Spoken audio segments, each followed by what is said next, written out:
ustedes vieron síntesis y procesamiento de RNA ribosómico y transferente. Eso vieron con la profe. Bueno, y ahora vamos a ver el RNA mensajero. Bueno, el proceso en sí de la transcripción, ustedes saben que es básicamente copiar lo que está escrito en el material genético para que futuramente eso se traduzca en una proteína. Esa es la finalidad de la transcripción, ¿está bien? Es como hacer, diciendo así mal y pronto, es como hacer una replicación pero en formato de RNA que puede salir del núcleo y lleva ahí el recetario de cómo fabricar una proteína. Básicamente eso es lo que nosotros necesitamos, ¿verdad? Y el RNA mensajero es el que va a llevar el recetario. El RNA transferente es el que coloca los aminoácidos y el ribosómico, el RNA ribosómico es donde se realiza esa síntesis, ¿verdad? Bueno. Y ahora vamos a hablar específicamente del RNA mensajero. Bueno, esta computadora. ¿Quién tiene un mouse para prestarme, por favor? Oye. No sirve para otra cosa.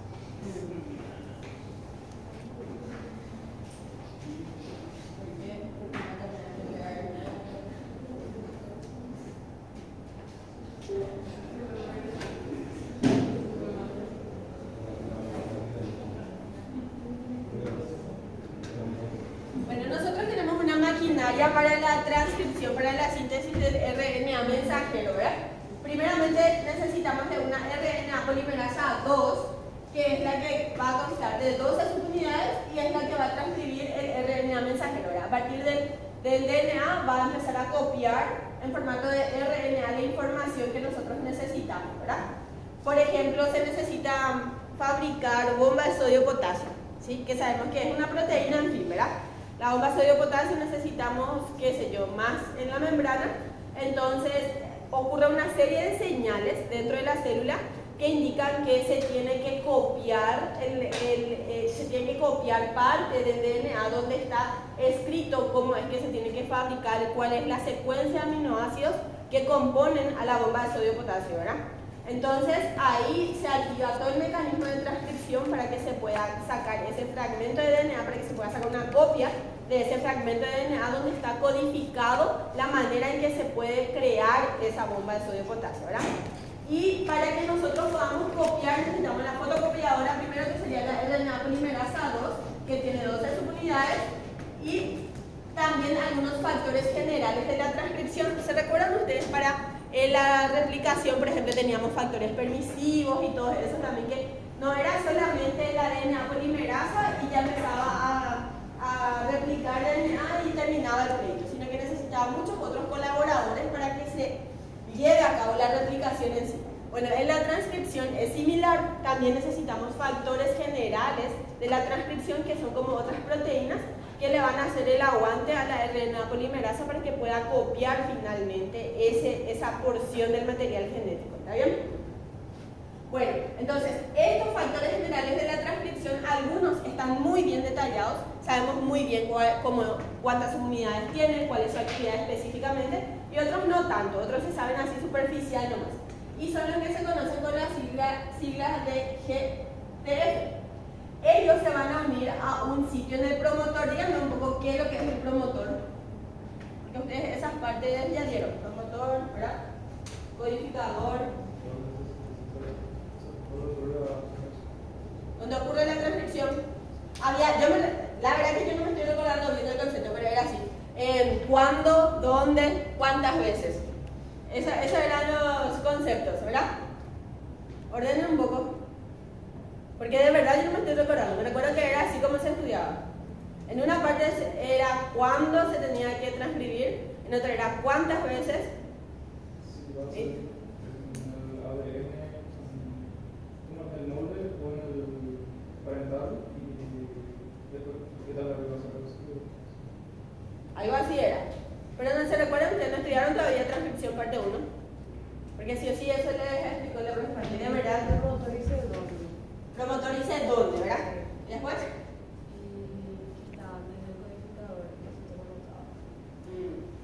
Desde el codificador es a partir de... ¿Cómo era? El promotor dice dónde y después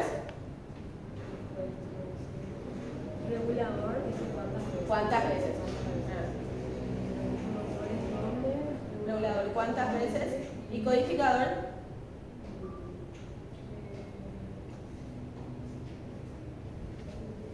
¿Me recuerdas si en el 2017 estudiaba eso? ¿Cómo, cuándo, cuántas veces algo así? Ustedes saben que así. Ustedes saben que nuestro sistema de estudio era así, como fue así. Obviamente que en este CP nosotros estudiamos una. ¿Y qué pasó? Y nosotros teníamos clases en el cursillo, ¿verdad? Y después nos íbamos y teníamos una salita de estudio. Y cuando teníamos clase de bio, sí o sí, ella se iba y me enseñaba otra vez exactamente la clase que dio el profesor en el CPI. Así era nuestra metodología. Y cuando teníamos clase de anato, yo hacía eso con ella. ¿Cómo terminé enseñando bio? No, siempre me gustó bio también, pero mi primer amor siempre fue anato. Y yo me recuerdo que ella me decía, no recordaste cómo, cuándo, dónde. Por eso me recuerdo eso. ¿Qué era? ¿Qué cosa? Yo no me recuerdo más. ¿Recordaste sí o sí? Este dice cuántas veces, este dice tantas. Así como les enseñé a ustedes, me enseñaban. Bueno. Entonces, tenemos estos factores generales de la transcripción. Cuando estamos hablando del RNA mensajero, se van a unir al promotor que se llama TATA, caja TATA. ¿Sí? Y ahí van a formar un complejo de preiniciación. Así es muy similar a la replicación como ocurre así el paso, ¿verdad? Tienen que hacer esa analogía y va a ser más fácil. La caja TATA es la que se va a encontrar entre 24 a 32 bases en dirección 5' del sitio de inicio, ¿verdad? Y contiene una secuencia idéntica o parecida justamente a TATA, por eso es que lleva ese nombre, ¿verdad? Timina, adenina, timina y 3 adeninas más. Esta caja sirve como sitio de unión para los componentes del complejo de preiniciación, que justamente van a ser los factores generales de la transcripción, ¿sí? Ahí sobre la caja TATA es donde van a empezar a unirse todos los factores generales de la transcripción y después se va a unir la RNA polimerasa 2 y ahí va a iniciar la transcripción para que se empiece a copiar ese RNA mensajero. El complejo de preiniciación, por lo tanto, está formado por RNA polimerasa 2 y diversos factores generales de la transcripción, que son esenciales que se formen antes de que inicie la transcripción, porque obviamente son los que permiten, son como factores permisivos. ¿Está bien?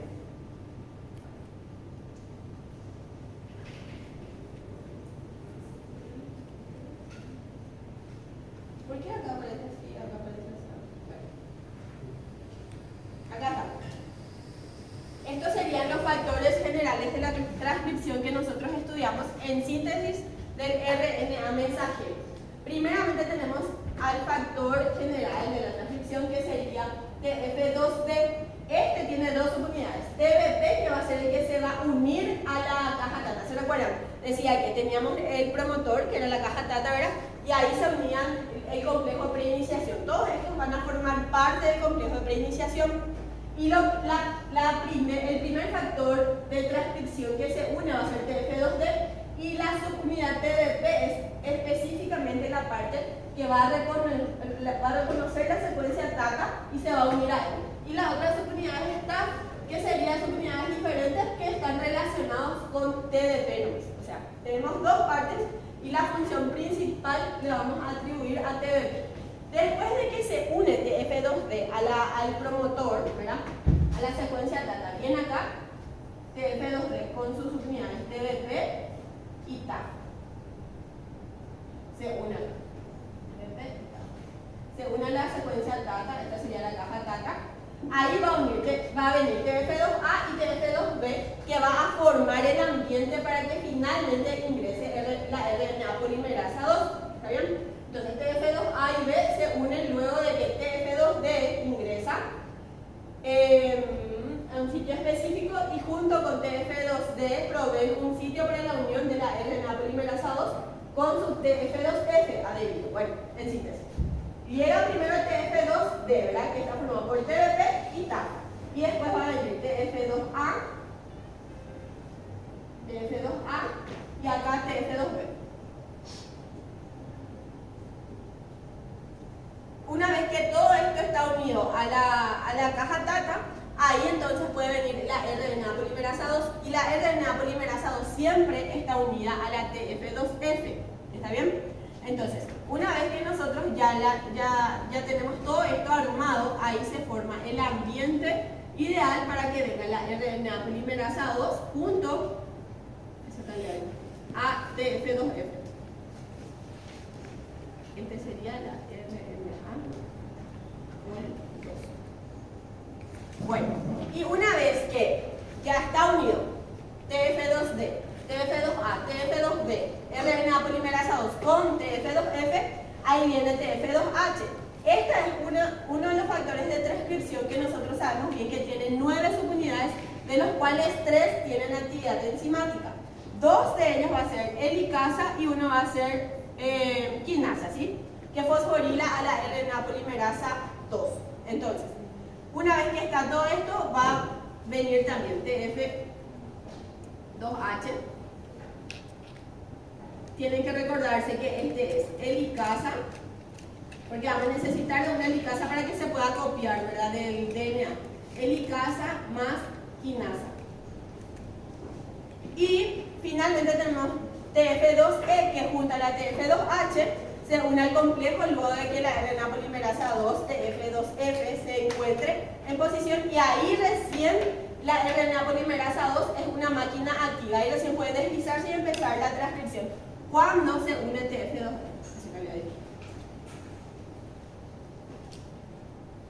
Bueno, una vez que tenemos todo esto sobre nuestro material genético, sobre nuestro DNA, nosotros recién podemos empezar la transcripción, porque acá formamos el complejo de preiniciación.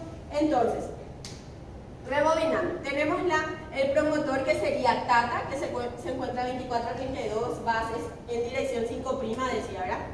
5' hacia acá, básicamente. Y también tenemos otros potenciadores. Bueno, después vamos a leer eso, de lo que viene eso. Bueno, en fin, tenemos nuestra caja TATA, que está por nuestro DNA. Ahí viene el primer factor general de la transcripción que se va a unir, va a ser TF2D, ¿sí? TF2D con su subunidad TBP va a reconocer la caja TATA y se une. TAF forma parte también de TF2D, ¿está bien? Una vez que se une TF2D, hay TF2A y TF2B pueden unirse también. Cuando tenemos estos 3 factores generales de la transcripción, ahí nosotros formamos el ambiente para que se una la RNA polimerasa 2, que siempre está unida a otro factor que sería TF2F. Una vez que se une ya tenemos acá 3 factores, RNA polimerasa 2 con TF2F, ahí viene TF2H y TF2E. TF2H es la que va a funcionar como helicasa, tiene 2 subunidades que van a hacer la función de helicasa, y una quinasa. Esta quinasa va a fosforilar justamente a la RNA polimerasa 2 también, que vamos a ver.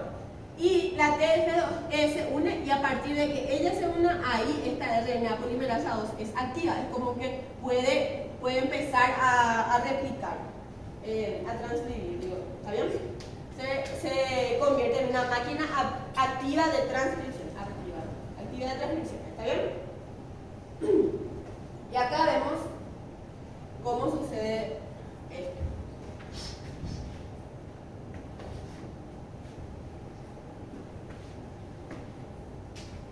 Se dan cuenta que es muy parecido a replicación, tipo son pasitos que ustedes tienen que ir memorizando y factores que tienen que ir reconociendo. Bueno, entonces este es el DNA, ¿sí? Acá tenemos la caja TATA y acá tenemos el INR, que son potenciadores, ¿está bien? Que la caja TATA se encuentra siempre en dirección 5', en cambio el INR y el DPE se encuentran en dirección 3'. Bueno, una vez que nosotros tenemos la caja TATA, ahí va a ingresar TF2D con sus subunidades, TBP, que era el que reconocía la caja TATA, y TAF, que era su unidad asociado a TBP, ¿se recuerdan? Bueno, una vez que ya está TF2D, ahí va a entrar TF2A y TF2B. Entran y forman el ambiente para que después pueda entrar RNA polimerasa 2 con TF2F, que es el factor que está unido ahí. Entonces acá ya le damos TF2F con RNA polimerasa 2. Se va completando el complejo de preiniciación. Una vez que entra ya TF2D, TF2A, TF2B, TF2F y RNA polimerasa 2, ahí va a entrar TF2H, ¿dónde está acá? TF2H y TF2E. 2H tiene función de helicasa y también de quinasa, y TF2E es el que le convierte a la RNA polimerasa 2 en una máquina activa de transcripción. ¿Está bien? Muchos promotores contienen un segundo elemento, promotor llamado iniciador, yo les dije potenciador. Iniciador, que sería INR, que incluye el sitio donde comienza la transcripción, y existen otros promotores que se encuentran en dirección 3' del sitio de inicio de la transcripción llamado DP, que es el que está aquí.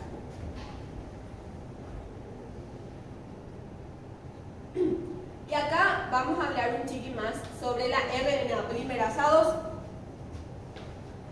La subunidad más grande de la RNA polimerasa 2 presenta en su región C-terminal el dominio CTD, que es una secuencia de 7 aminoácidos que se repite 52 veces. Si nosotros vemos una RNA polimerasa, sería esta que está en verde, ¿verdad? Y esta cola sería su dominio CTD, ¿sí? Que tiene una secuencia de aminoácidos de 7 aminoácidos, ¿ven? Acá 7, y esto se repite 52 veces. Tiene una colita larga, ¿sí? Y tiene esa secuencia específica de aminoácidos, hay que saber. Eso sí o sí lo van a saber. Ahora, a ver, ¿qué año está Fer? Fer está segundo año o está primer año. ¿Qué año está Fer? Primero. Fer Helmer. Bueno, ella por ejemplo tiene esta secuencia como su arroba en Twitter. Tirser, do, treser, procer. No sé si sigue teniendo. Pero esta secuencia es lo que siempre. No hay persona que no se recuerde de esta secuencia. Tirser, do, treser, procer. Sí o sí. ¿Quién? No puede ser. Ricardo sí o sí sabe. Sí o sí sabe. Bueno, él no fue mi alumno. No, esta secuencia sí o sí no importa si está en el último año de la carrera, se anda a recordar. Tirser, pro, treser, procer.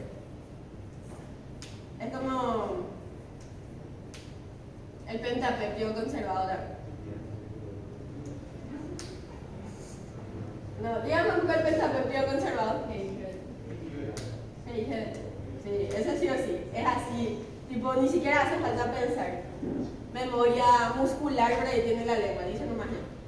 Y en serio, esta secuencia sí o sí la gente sabe, no puede ser. Vos le preguntaba a cualquiera, porque siempre pasaban en el primero, en el segundo, y nos olvidamos del lío legalmente. Tipo, se queda la esencia.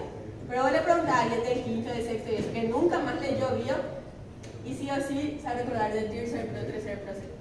Bueno, esta secuencia de este heptapéptido, ¿verdad?, que se repite 52 veces, es importante, porque estas serinas que están en la posición 2 y en la posición 5 se van a fosforilar, y dependiendo de su fosforilación les va a cambiar la actividad también de la RNA polimerasa. ¿Está bien? Y justamente nosotros vimos, ¿verdad?, que TF2H tenía una actividad de quinasa, y una de las serinas es fosforilada por la TF2H. ¿Está bien? Las serinas de la posición 2 y 5 son blancos de fosforilaciones que se llevan a cabo por quinasas distintas. La TF2H va a fosforilar las serinas en la posición 5, lo cual desencadena la separación de la enzima de los factores generales de la transcripción, porque mientras está todo ahí enmarañado a todo ese complejo de preiniciación, la RNA polimerasa no puede fluir por la cadena de DNA, ¿verdad? Entonces, lo que hace la TF2H es funcionar como helicasa y la fosforila ya al dominio CTD en la posición 2 de cada serina. Y ahí se puede separar para empezar a discurrir sobre el DNA y realizar la transcripción, ¿verdad? Bueno, del promotor del DNA o de ambos, lo que conduce a la enzima a desplazarse justamente por la plantilla de DNA. Después tenemos otra quinasa que se llama PTFB, ¿verdad? PTFB, que fosforilan las serinas en la posición 2, después de que comienza ya la elongación, y al parecer esta fosforilación facilita el reclutamiento de factores proteínicos adicionales implicados en el corte y empalme del RNA. y adición de la cola polida. Bueno, nosotros vamos a transcribir, ¿verdad?, el RNA mensajero. Nosotros ahora lo que estamos viendo es cómo es que vamos a empezar a transcribir ese RNA mensajero. Cuando nosotros tengamos ya transcrito el RNA mensajero, ese todavía no es el RNA mensajero maduro, porque lo que sucede es que va a ocurrir la síntesis y el procesamiento del RNA en el núcleo. Una vez que este churro apto para la vida va a salir del núcleo y va a funcionar como plantilla también para que se empiece a fabricar la proteína que está encargado a decodificar, ¿verdad? Bueno, entonces, una vez que nosotros sintetizamos el RNA mensajero, después tenemos que hacer varias modificaciones otra vez. Nosotros vamos a tener un pre-RNA mensajero recién. Y después vamos haciendo algunos ajustes, va sufriendo una serie de procesamientos y ahí recién vamos a tener el RNA mensajero maduro que puede salir del núcleo y es funcional. ¿Está bien? Entonces, esta fosforilación por PTFB en la serina 2 dice que va a reclutar alguno de las proteínas que vamos a necesitar justamente para su procesamiento, para ir madurando ese RNA mensajero. Después tenemos otros factores que serían TF2S, EL y PTF, otra vez, ¿verdad?, que son factores de elongación. El que inicia básicamente, el que le permite desplazarse a la RNA polimerasa por el DNA sería TF2H, ¿verdad? Y después los que van a ser factores de elongación serían TF2S, EL y PTFB.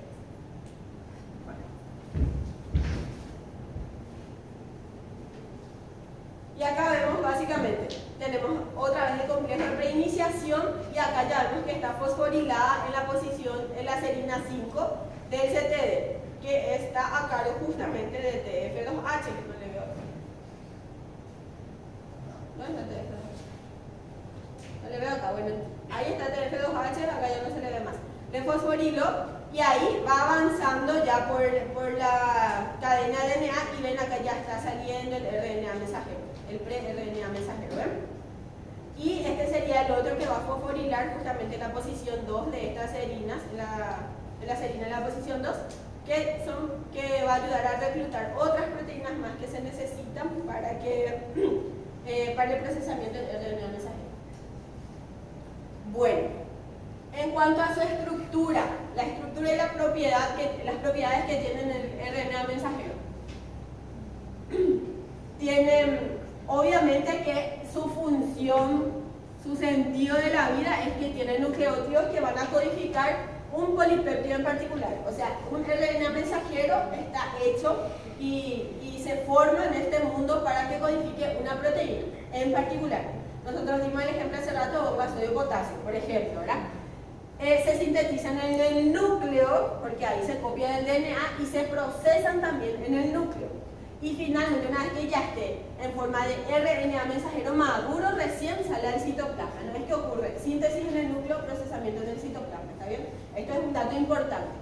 En el citoplasma se unen a los ribosomas para el proceso ya de la traducción. Ribosoma más RNA mensajero más RNA transferente y ahí recién va a producirse la traducción. Presentan regiones no codificantes o no traducidas en sus extremos 5' y 3', que son importantes. Regiones no codificantes también que les sirven básicamente como protección y tienen funciones importantes para la regulación.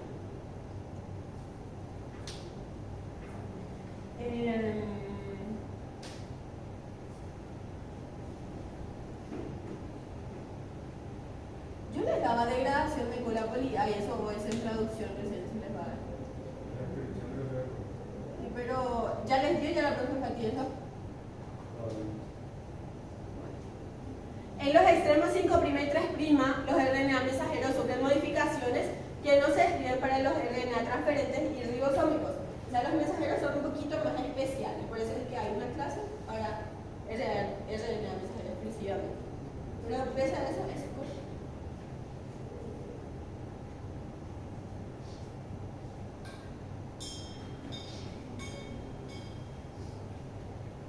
Bueno,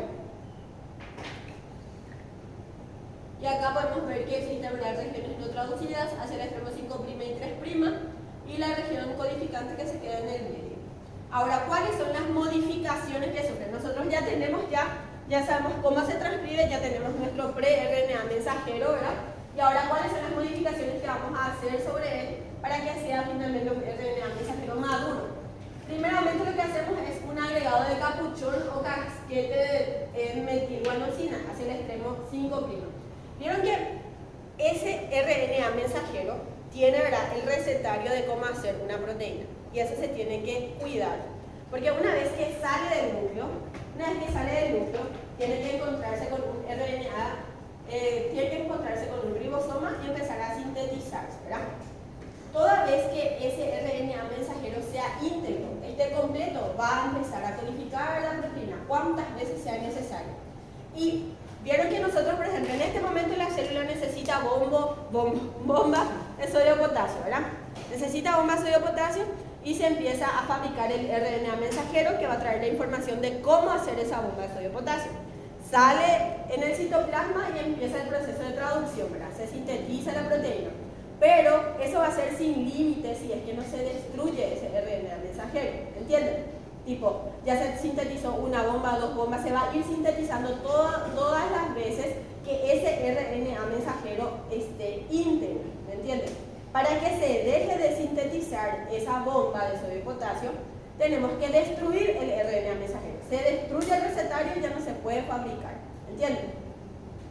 Entonces lo que sucede es que también puede pasar que nosotros sacamos el RNA mensajero en el citoplasma, empezamos a fabricar, supongamos que necesitamos 5 bombas de sodio y potasio, fabricamos 3 y después se empieza ya a degradar, porque hay muchas enzimas, muchas proteínas que están ahí al acecho para degradar ese RNA mensajero, ¿me entienden? Entonces tenemos que proteger de cierto modo a ese RNA mensajero para que no funcione todo el tiempo que nosotros queremos que no funcione. Y después, una vez que ya tenemos la cantidad suficiente de proteínas que puede codificar ese RNA mensajero, ahí se empieza a degradar, se destruye el recetario y ella no se produce más proteínas. ¿Entienden? Bueno, entonces nosotros tenemos que cuidar tanto el extremo 5' como el extremo 3'.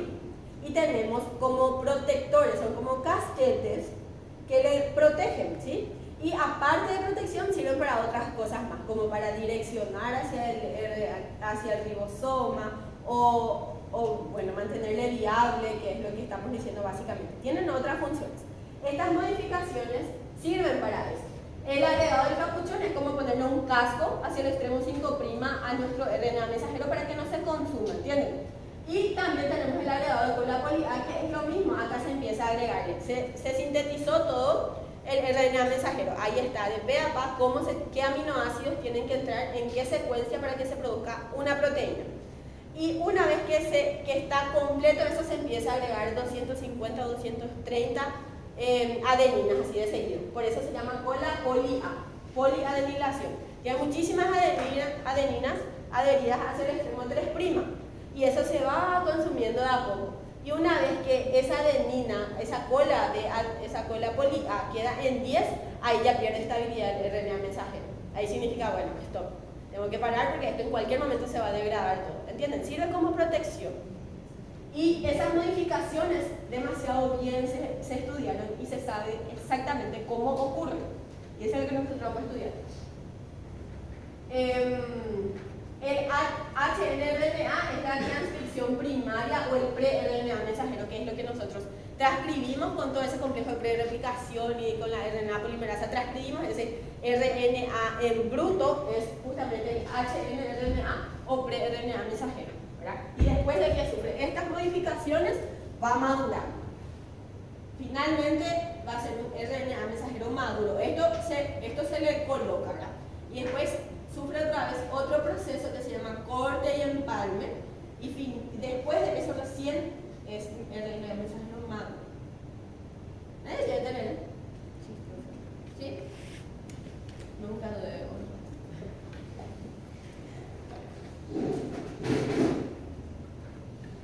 Bueno. Entonces, ¿me están siguiendo hasta ahora? Péguenme a esta parte, solo que es así con muchos pasitos nomás. Estudien que bien video realmente. Ustedes saben que el segundo parcial de Dios siempre es el parcial donde más se puede meter puntos. Siempre es así, cada año, no hay duda de eso. En nuestro año, en el segundo parcial, el piso fue 9 de biología. Fue 9. El número 1 de nuestro año hizo 9 puntos en biología. Hizo piso. Y en el segundo parcial, nosotras metimos muchos puntos. Con falta. Y eso que nos rendimos demasiado bien. Pero al ser el piso bajo se podía meter muchísimo más. Y todo es por estas cuestiones, por los pasitos y demás. Estudien bien. Denle su tiempo porque les va a recompensar, en serio les digo. El primer parcial siempre es fácil, porque es corto, porque además hace mucho tiempo hay, porque además mucho practican y así siempre, la mayoría de las veces rinden bien. El segundo parcial es donde hace frío, hay San Juan, no queremos estudiar, bueno, y ahí la gente que aprovecha siempre mete muchos puntos en él. Después, el tercer parcial otra vez la gente se pone las pilas y no se puede permitir obviamente rendir mal el tercer parcial, eso sí o sí lo se tiene que rendir porque es muy decisivo siempre. Entonces, aprovechen realmente.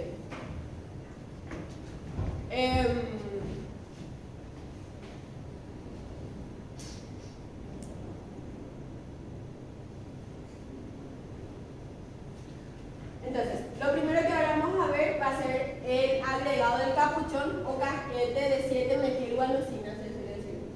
O casquete metilguanosina nomás. Nosotros tenemos acá nuestro transcrito pre-RNA mensajero o HNRNA mensajero, ¿verdad? Este sería. Y vemos que hacia su 5' tenemos obviamente un nucleótido. Acá vemos así aumentado de tamaño nomás. ¿Entienden? Este es nuestro pre-RNA mensajero. Y hacia su 5' nosotros vamos a tener un nucleótido. ¿Qué es lo primero que pasa con el extremo 5'? Primeramente va a actuar esta enzima que es la RNA trifosfatasa, que lo que va a hacer es retirar un grupo fosfato de este trifosfato y le deja el difosfato a este nucleótido que está en el extremo 5'. Una vez que se queda el nucleótido difosfato, ahí va a venir otra enzima que se llama guanililtransferasa y va a traer un nucleótido de guanina que se va a unir en una posición poco habitual. Se va a unir una guanina invertida, ¿sí? Generalmente esto no ocurre, ¿verdad? Entonces hay una unión, un enlace poco común que es 5'5', se forma un enlace poco común, 5'5', con un GMP en orientación invertida. Entonces, primera enzima para el agregado de capuchón va a ser RNA trifosfatasa, que va a escindir un grupo fosfato.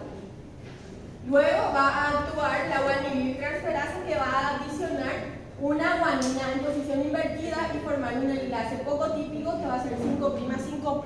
¿Está bien? Se elimina uno de los 3 fosfatos del extremo 5', generando un extremo 5' difosfato. Se adiciona un GMP en orientación invertida, generando un puente 5'5', poco usual. Y después vamos a metilar, porque se llama justamente, se le suele llamar casquete de 7-metilguanosina, ¿verdad? Y vamos a metilar. Ahí actúa la metiltransferasa que va a metilar a la guanina en la posición 7 y a la ribosa en la posición 2, ¿sí? Y finalmente vamos a tener la guanina del nucleótido invertido se metila en la posición 7 y la ribosa de la cadena interna se metila en la posición 2. Y por eso es que se llama 7-metilguanosina. Casquete de 7-metilguanosina. ¿Cuáles son las funciones de este casquete? Lo que les dije, previene la degradación del RNA mensajero por las exonucleasas, tiene la función importante en el transporte fuera del núcleo, o sea que favorece el transporte una vez que está todo ya maduro, ese RNA mensajero puede salir gracias a su casquete del núcleo para el citosol y tiene una función importante también en el inicio de la traducción. ¿Está bien? Esas son las funciones del casquete. Entonces, para el agregado del capuchón o del casquete 7-metilguanosina tenemos 3 enzimas, tienen que saber cuál es el orden, cuál es el que genera el enlace poco común, por ejemplo, en qué posiciones se metila la guanina, la ribosa, etc. ¿Está bien? Y una extremo 5', vamos a ver ahora para procesar el extremo 3'.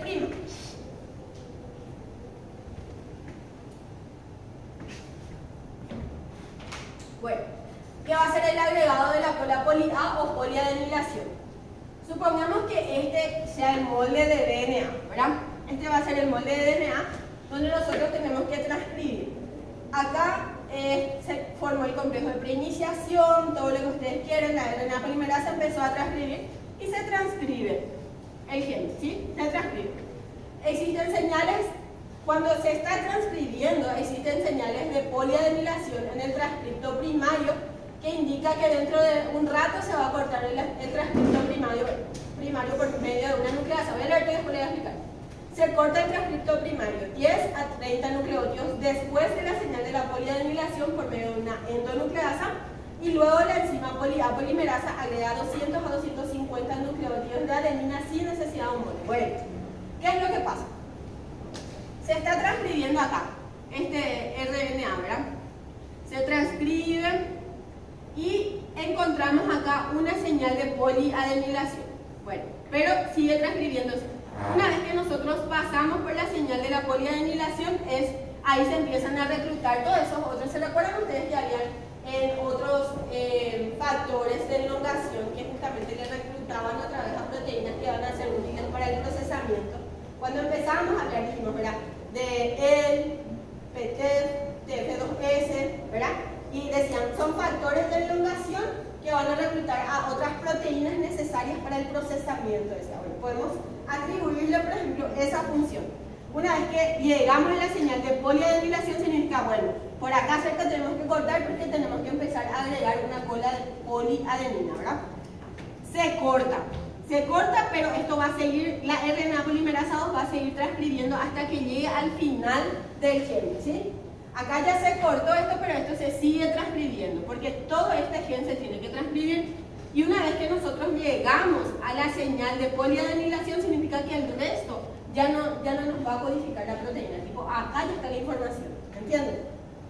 Entonces, acá se corta y acá va a venir una enzima que se llama A polimerasa. Ustedes ya hablaron de la telomerasa.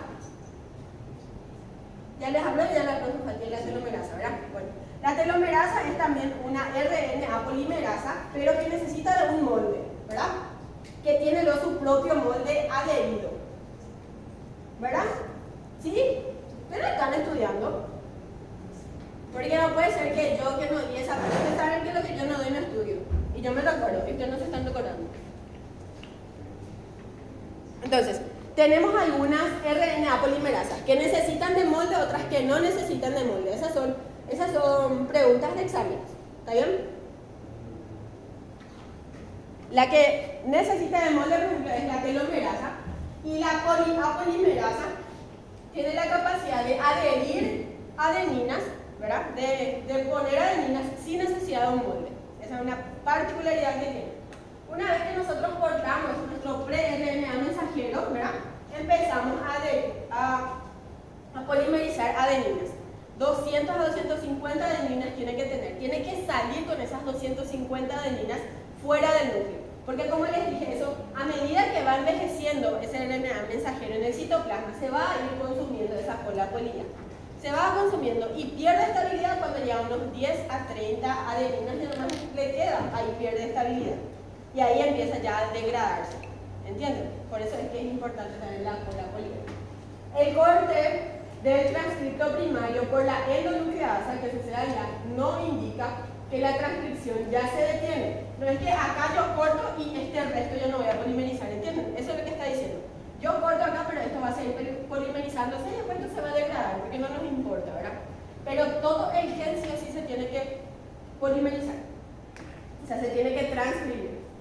Indica que la transcripción se haya detenido. Se transcribe hasta el último nucleótido del codificador. ¿Está bien?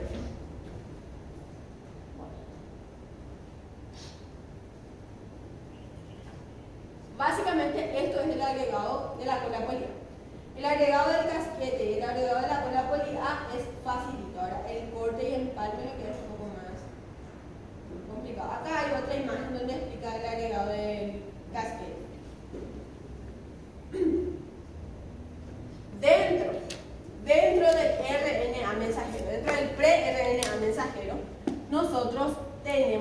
partes que se llaman exón e intrón. Los intrones son secuencias interpuestas, donde no hay información, son espacios en blanco, son lagunitas. Y la parte de los exones del gen, todo esto es cadena de RNA que se copió del DNA, ¿está bien? Pero entre ellos otra vez, es como que esto está todo tan codificado como para que no pueda haber así cualquier copia, ¿verdad?, falsa. Y se pone otra vez secuencias interpuestas en medio de lo que realmente contiene la información, ¿me entienden? Los intrones van a ser espacios en blanco, van a ser lagunitas, van a ser partes de nucleótidos que no codifican nada. Entonces esto nosotros tenemos que eliminar y unir solamente la parte de los exones, que es donde sí tenemos la información que nos sirve para fabricar ese polipéptido, ¿entienden? Y ahí nosotros tenemos que hacer el corte y empalme. Tenemos que cortar y volver a empalmar y dejar puramente exones, ¿sí? Y una vez que hacemos eso, recién vamos a tener al RNA mensajero maduro. Y tengan en cuenta que hacia el 3' está la cola poli A y hacia el 5' está el casquete también. ¿Está bien? Entonces, nosotros trabajamos por los extremos y después empezamos a sacar todo lo que no nos sirve de los intrones y unimos solamente la parte de los exones, que es donde realmente está la información. Bueno, intrones o secuencias interpuestas son partes que se transcriben y que están presentes en una transcripción primaria. Eso es importante entonces. Una transcripción primaria que tenés, puedes tener cola poli A, sí. Puedes tener casquete de 7-metilguanosina, sí. Puedes tener intrón, sí. Puedes tener exón, sí. Ahora, en un RNA mensajero maduro, ¿qué puedes tener? Puedes tener intrón, no. Puedes tener exón, sí. Puedes tener cola poli A, sí. Puedes tener casquete de 7-metilguanosina, sí. ¿Me entiendes? Entonces, están presentes en una transcripción primaria, pero son eliminados durante la formación del RNA mensajero maduro. Los exones son partes que se transcriben y que están presentes tanto en la transcripción primaria como en el RNA mensajero maduro. Bueno.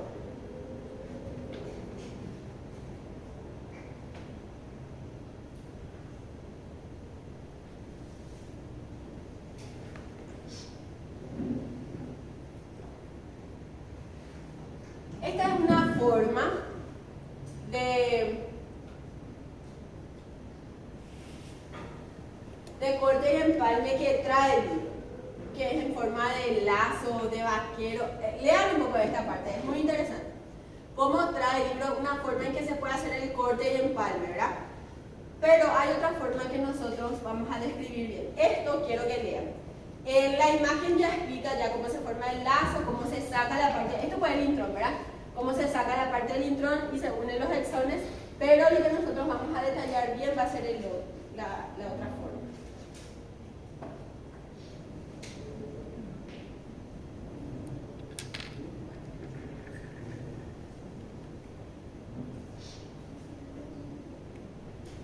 Ya voy a terminar ya.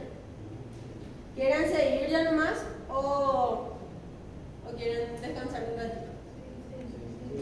¿Van a hacer ya? Bueno, está bien. Pero atiéndanme, porque esta parte es un poquito más complicado, ¿sí? Lean un poco el otro que les dejé ahí. Quiero que miren bien. Y si tienen dudas, pregunten. Bueno, existen entonces algunas secuencias que aseguran el proceso y el empalme. Vieron que nosotros tenemos así la cadena larga ya de RNA, ¿verdad? Que es codificada. Y ahora, ¿cómo es que se va a saber en qué parte se tiene que cortar y volver a empalmar, ¿verdad? ¿Cómo es que se descubre cuál es intrón, cuál es exón, ¿verdad? Porque así, dibujando, así es muy fácil, tipo, mirando así, ¿verdad? Sí, lo que está en rojo es intrón, lo que está en azulcito es exón, ¿verdad? Pero en realidad nosotros vamos a tener una cadena larga, nomás así de RNA, y ahí se tiene que saber dónde es, justamente dónde se tiene que cortar y volver a ensamblar, empalmar. Entonces vamos a tener algunas secuencias donde se tiene que cortar, donde tiene que actuar una nucleasa, va a haber esta secuencia de nucleótidos, siempre, ¿sí? Y tipo, no es que va a haber un complejo que va a ir así, haciendo un barrido sobre el RNA transferente y va a mirar así, acá empieza el intrón. No, lo que pasa es que ese complejo de proteínas lo que va a detectar es que hay ahí G, U. Bueno, acá corto, ¿entienden? Hay secuencias nomás que indican, bueno, acá tengo que cortar y acá tengo que juntar otra vez. Y esas secuencias son importantes. Entonces, Sitio de corte y empalme 5', hacia el extremo 5', viene esa secuencia, ese complejo de proteínas y encuentra una parte donde va a haber guanina, uracilo, bueno, entre esas dos guaninas tengo que cortar.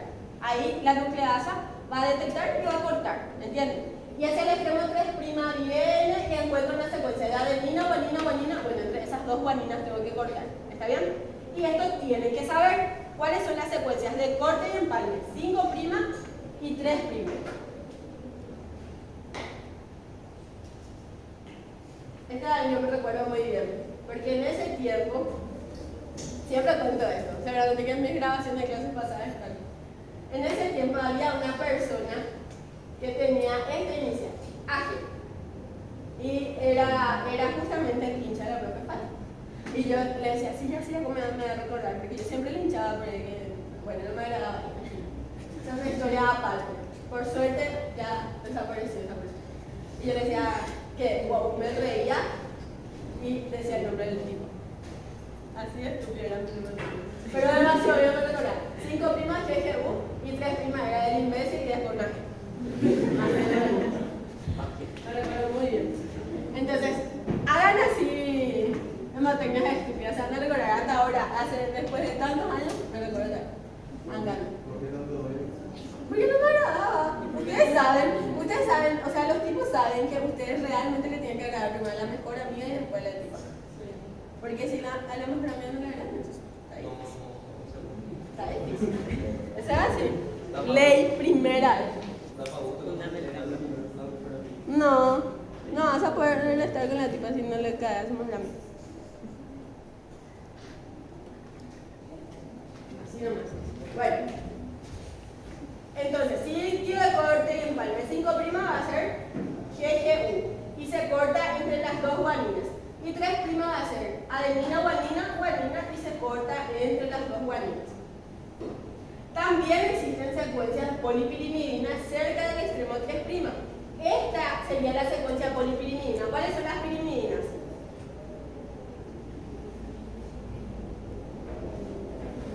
¿Cuáles son las guaninas? Agua pura. Esa mnemotecnia tiene que saber también, ¿verdad? Adenina y guanina son purinas. Entonces lo que queda son pirimidinas. Citosina, timina y uracilo, ¿verdad? Y nosotros no tenemos timina en el ARN. Entonces va a ser o uracilo o citosina. ¿Está bien? Y lo que acá está aquí va a indicar que puede ser todito citosina o puede ser todito uracilo. ¿Está bien? Los SNO-RNA son los que participan en el procesamiento de los pre-RNA mensajeros. O sea que nosotros vamos a tener, yo les dije, ¿verdad? Acá vamos a tener una secuencia de proteínas, un complejo de proteínas que van a descubrir dónde es que tiene que ocurrir el corte y todo lo demás, ¿verdad? En realidad, ¿qué son SNO-RNA? Son ribonucleoproteínas. Son proteínas que tienen secuencias de RNA además. ¿Está bien? Y ellos son los que van a realizar el corte y el empalme. Y vamos a conocerles bien a esto porque realmente son un grupo de ribonucleoproteínas muy interesantes. Ciertos RNA, que se llaman RNA nucleares pequeños, en conjunto con diversas proteínas forman el SNO-RNP, ¿verdad? Ahí recién son ribonucleoproteínas. SNO-RNA es solamente RNA nucleares pequeños. Se unen con proteínas y ahí son ribonucleoproteínas, que serían SNO-RNP.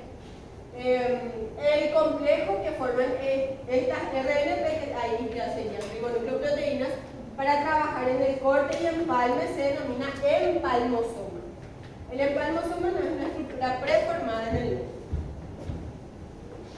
Ellos se van uniendo a poco. Bueno, entonces,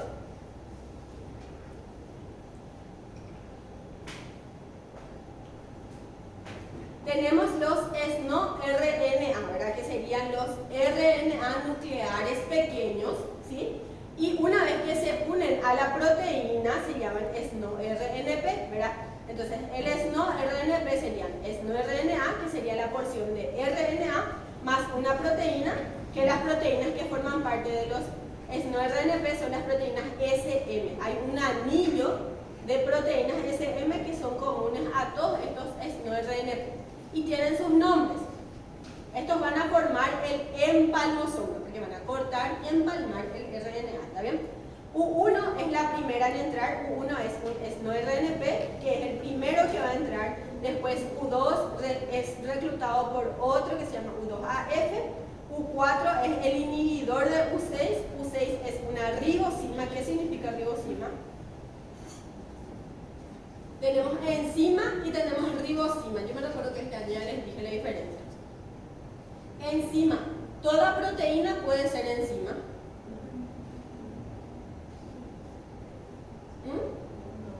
No. Enzima hace referencia siempre a una actividad catalítica. ¿Está bien? A una actividad.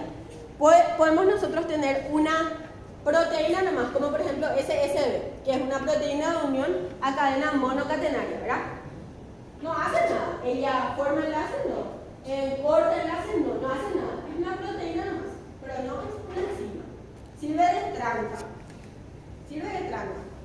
Bueno, eso nos dijo nuestro profesor de clínica médica. Ustedes se van a recibir y no van a servir ni de tranca para puerta. Bueno, el SSB es importante, una tranca ya es importante, pero ni para eso vamos a servir. En fin, entonces, atiéndanme un poco porque yo no quiero que ustedes lleguen a esta altura del campeonato. Hoy es el 12 de julio y que no sepan lo que es enzima y ribosima. Entonces, toda enzima es una proteína, sí o sí, pero no todas las proteínas es enzima. ¿Está bien? No todas las proteínas son enzimas. Bueno, ahora las ribosimas van a ser aquellos compuestos que tengan su actividad catalítica en el RNA. O sea, su porción de RNA es la que va a tener la función de crear enlace, de cortar enlace o de hacer algo, ¿entienden? Entonces, podemos tener también una ribonucleoproteína. Una ribonucleoproteína va a ser una proteína que esté unido a RNA, por eso es ribonucleoproteína. Ahora, esta ribonucleoproteína puede ser una enzima. Va a ser una enzima si es que la actividad catalítica está en su porción proteica, ¿entienden?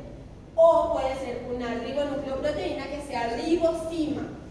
Significa que su actividad catalítica va a estar en la parte de su RNA, ¿me entienden? Entonces, entiendan el concepto de enzima, ribosima, ribonucleoproteína y que una ribonucleoproteína puede ser una enzima o puede ser una ribosima. ¿Está bien? ¿Entendieron? Bueno.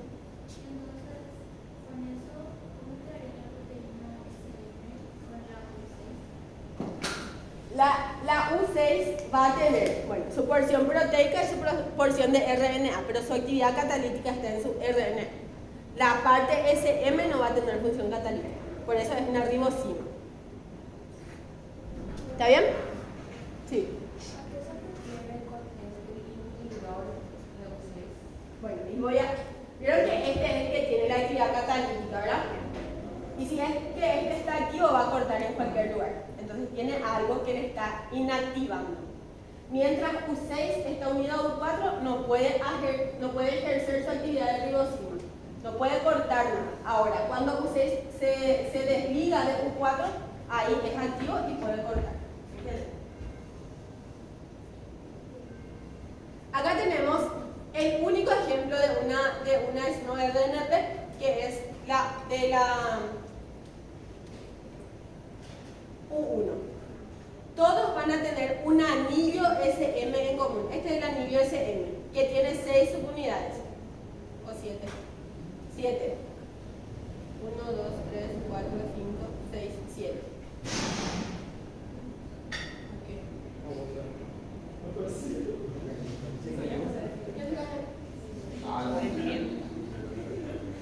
Dios mío. Bueno.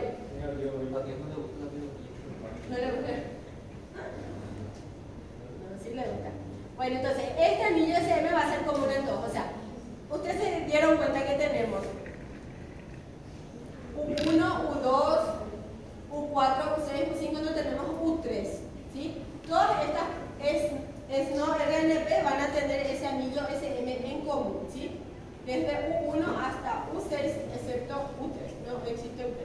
Bueno, y estas son las subunidades de ese anillo SM. F, E, G, D3, B, D1, D2, ¿sí? 7 anillos. Bueno, 7 proteínas SM vamos a tener. Ahora, después otra vez, cada SNO-RNP va a tener 3 porciones proteicas que van a ser exclusivas de él. El U1 tenemos que tiene 70 acá, U1C, y acá no se ve, esto está indicando U1A, porque corté acá, ¿sí? Entonces, va a tener 3 porciones que le van a ser únicos, que va a ser 70 acá, U1C y U1A. Eso es exclusivo del SNO-RNP U1, ¿me entienden? Y después va a tener otra vez su parte de RNA, Entonces, es una ribonucleoproteína que está formado por un anillo SM común entre todas las ribonucleoproteínas que vamos a estudiar, entre todas las U1, U2, U4, U5, U6 van a tener este anillo en común. Después van a tener 3 porciones proteicas más que va a ser diferente en cada uno. El que sabemos cómo son sus 3 porciones proteicas a más es de U1, que va a ser U1C, U1A, acá nos da su nombre, y 70K. Y aparte va a tener otra vez su porción de RNA. ¿Está bien? Bueno, y acá está. Una ribosima es una ribonucleoproteína con actividad catalítica en su RNA, y una enzima es una proteína con actividad catalítica. ¿Está bien? 7 proteínas SM son comunes en las RNP, pero 3 son únicas, específicas de la SNO-RNP1, U1A, U1C y 70K. ¿Está bien? Estas SNO-RNP se ensamblan en el citoplasma y se transportan en el núcleo para cumplir su función. ¿Se recuerdan ustedes que la síntesis y procesamiento del RNA mensajero tiene que ocurrir enteramente en el núcleo? Y después nosotros estudiamos acá algo que no tenía sentido, pero nadie me dijo. Sí. Del U6. Vamos a hablar otra vez del U6, pero está bien. Acá. Son proteínas que vienen, son las proteínas, es una familia de proteínas SM, ¿verdad? Que U1, U2, U4, U6 y U5. Pero la excepción otra vez es que U6 no forma parte otra vez de la proteína de SM, ¿verdad? No. Todas estas proteínas U van a tener una porción proteica y una porción de RNA. Todas estas proteínas U van a tener 7 anillos SM. Toditas van a tener la misma porción proteica. Iguales van a ser en eso. Aparte van a tener 3 porciones proteicas más que van a ser diferentes en cada uno. Y aparte otra vez tienen su RNA cada uno. Por eso son RNP. Son proteínas unidas con RNA. ¿Sí? Tienen en común toditas, las 5 que nosotros estudiamos acá, tienen en común el anillo SM. Y lo que le diferencia a cada uno va a ser esas 3 proteínas más que solamente sabemos cuáles son en la proteína U1. Después los otros no sabemos. Y cada uno va a tener su porción de RNA también. ¿Está bien?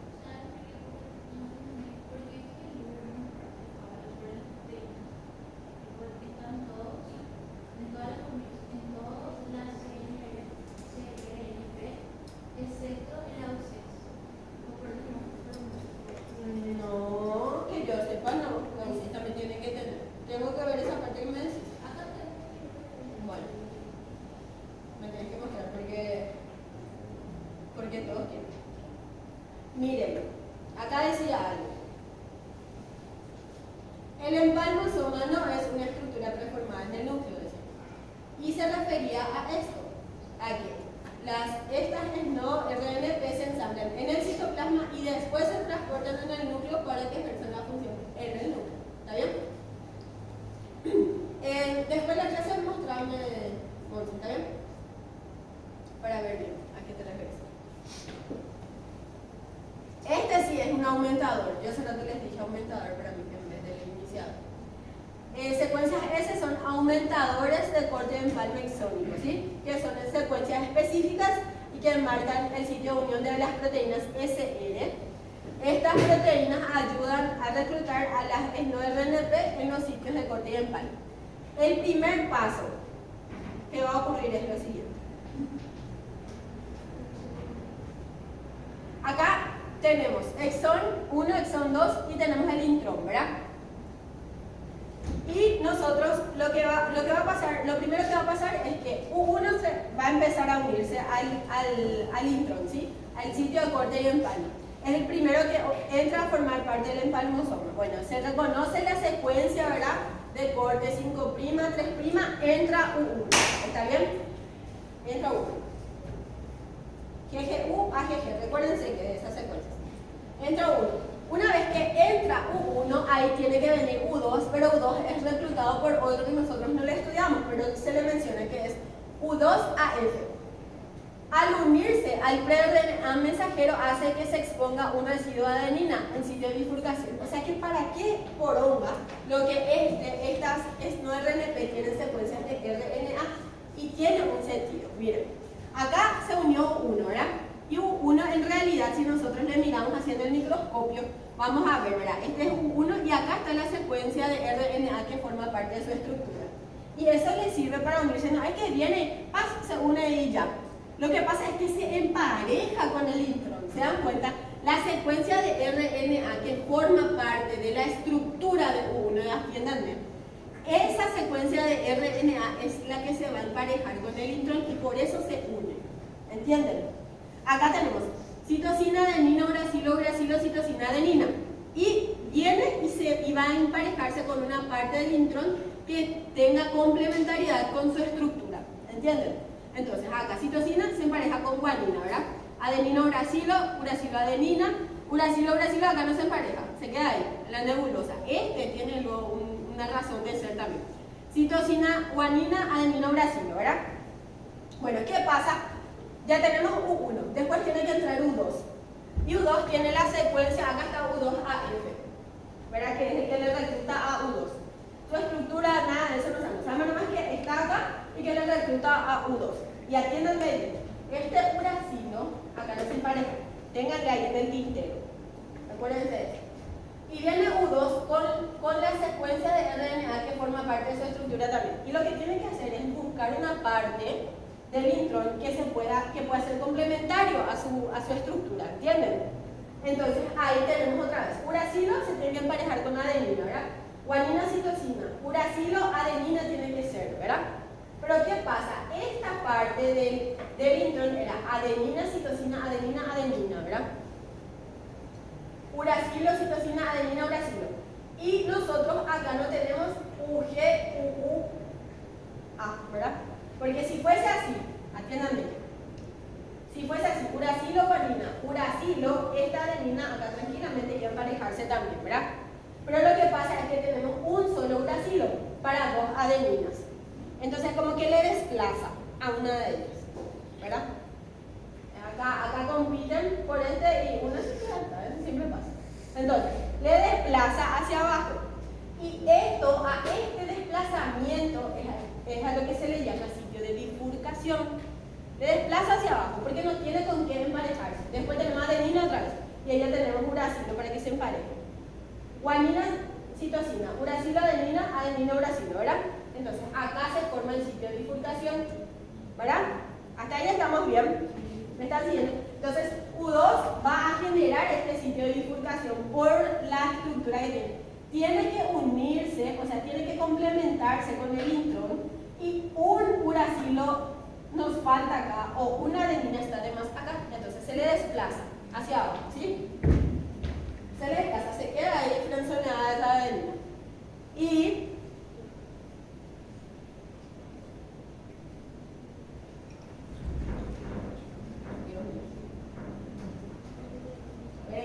ahí, adelante. Y ustedes se recuerdan de este, les dije, ténganle en el tintero a este uracilo, ténganle en el tintero, porque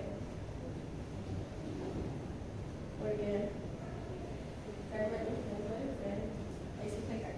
Bueno, cuando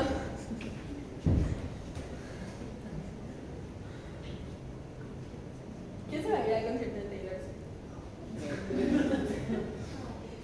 Bueno, para eso le quiero que estudiar medicina. ¿Qué? Porque yo me da miedo, Dios mío.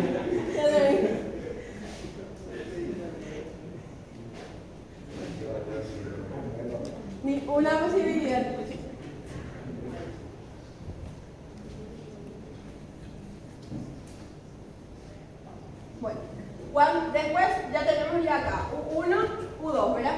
Cuando U6 entra, se une al sitio donde antes estaba U1, le desplaza a 1. Acá estaba U1, ¿verdad? Hacia el extremo 5', hacia el extremo 3' estaba U2. Ponele. Entonces, entra U6, le desplaza a U1. Y miren cómo estaba este es U6, ¿sí? Y este es U4. Y se recuerdan que U6 era la que tenía actividad catalítica, era ribosima. Entonces, cuando está unido, así está emparejado, U4 no tiene esa actividad catalítica. Por eso es que U4 es su inhibidor. Y una vez que va a entrar acá en el sitio de corte y empalme, se desprende, o sea, se separa de U4 y ahí se vuelve activo y se une ya al inhibidor. ¿Entienden? Entonces, U1 y U4 se desplazan, ¿verdad? Porque U4 ya no necesita inhibir la U6, se desplaza. U4 se mantiene unido a U6 para inhibirlo antes de que este último ingrese. Bueno, acá no se ve muy bien lo que sucede. Pero lo que pasa es lo siguiente.